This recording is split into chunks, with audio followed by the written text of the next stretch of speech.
الحكم ترك له الامتياز. هنا تسديدة، هنا المتابعة، والمتابعة جاءت فريق النادر بركاريا منع دخول الكرة. هل كانت العملية باليد أم كان؟ سنتعرف على القرار النهائي بعد حدث من جانب حكم المباراة.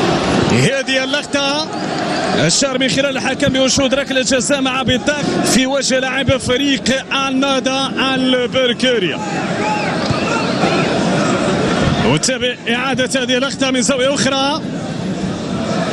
تسديدة حكم يعلن عن ركلة جزاء مع إشارة البطاقة الحمراء في وجه اللاعب الراقي. إذن قرار مع وقف التنفيذ. سننتظر القرار النهائي لوزارة ذاكرة الذات، وبذلك ستكون ضربة موجعة للنادر البركاريا في أولى من هذه القمة.